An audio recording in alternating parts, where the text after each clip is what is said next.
Hi everyone, welcome to History Uncovered, where we explore the fascinating stories behind the most famous events and people in history. Today, we're going to talk about the Titanic, the legendary ship that sank on its maiden voyage in 1912, killing more than 1,500 people. But how much do you really know about the Titanic? Was it really unsinkable? Who were the passengers on board? And what happened to the survivors? Let's find out in this video. Part 1, the Titanic was built by the White Star Line, a British shipping company that wanted to compete with its rival, the Cunard Line, which had two fast and luxurious ships, the Lusitania and the Mauretania. The White Star Line decided to focus on size and comfort rather than speed, and commissioned three massive ships, the Olympic, the Titanic, and the Britannic. The Titanic was the second of these ships, and it was launched in 1911. It was 269 meters long, 28 meters wide, and 53 meters high. It had 9 decks, 4 funnels, 3 propellers, and 2 masts. It could carry up to 2,435 passengers and 892 crew members. It had many features that were considered innovative and luxurious at the time, such as electric lights, telephones, wireless radio, elevators, swimming pool, gymnasium, library, and a grand staircase. The Titanic was divided into 3 classes, first class, second class, and third class. Each class had different cabins, dining rooms, lounges, and amenities.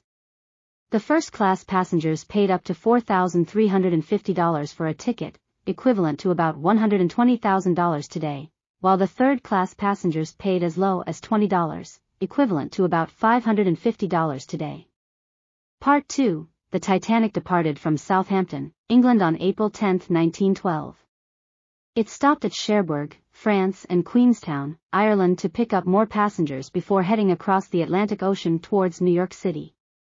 On board were some of the most prominent and wealthy people of the time, such as John Jacob Astor IV, Benjamin Guggenheim, Isidore and Ida Strauss, Margaret Brown, also known as the Unsinkable Molly Brown, and J. Bruce Ismay, the chairman of the White Star Line. There were also many immigrants from Europe who were seeking a better life in America. The captain of the ship was Edward J. Smith, who was planning to retire after this voyage. The voyage was smooth and uneventful for the first 4 days, until April 14, when the ship received several warnings from other ships about icebergs in the area. However, these warnings were either ignored or not taken seriously by the crew. At 11:40 p.m. that night, lookout Frederick Fleet spotted an iceberg directly ahead of the ship. He rang the bell 3 times and telephoned the bridge, "Iceberg right ahead." First Officer William Murdoch ordered to turn the ship to port, left, and reverse the engines. However, it was too late. The Titanic struck the iceberg on its starboard, right, side, causing a series of holes along its hull. Water began to flood into 5 of its 16 watertight compartments. Part 3, the Titanic was designed to stay afloat with up to 4 compartments flooded, but not 5. As more water poured in, the ship began to tilt forward and sink slowly. Captain Smith ordered to send out distress signals and prepare the lifeboats. However, there were only enough lifeboats for about half of the people on board. This was because the White Star Line thought that having too many lifeboats would make the ship look cluttered and unattractive. They also believed that in case of an emergency, other ships would come to their rescue quickly. The lifeboats were also lowered with many empty seats, because of confusion, panic, and discrimination among the crew and passengers. Many first-class passengers were given priority over second- and third-class passengers, especially women and children. Some men refused to leave their wives or families behind, while others dressed as women to get on the lifeboats. Some lifeboats left with only a few people on board, while others were overcrowded and unsafe. Part 4, at 2:20 a.m. on April 15, the Titanic broke into 2 pieces and plunged into the ocean, taking with it more than 1,500 people who were still on board or in the water. The water temperature was below 0 degrees Celsius, and most people died of hypothermia within minutes. Only about 700 people survived in the lifeboats, waiting for help to arrive.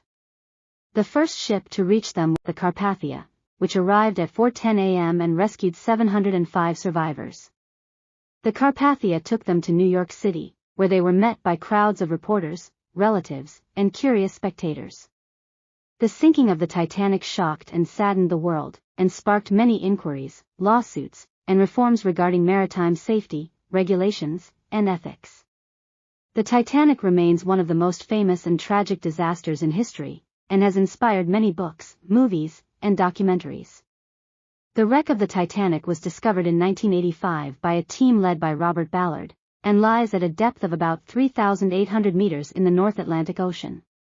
Many artifacts and personal items have been recovered from the site, and some are displayed in museums and exhibitions around the world.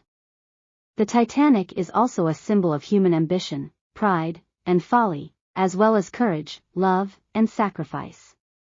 Thank you for watching this video, and don't forget to subscribe to History Uncovered for more fascinating stories from the past.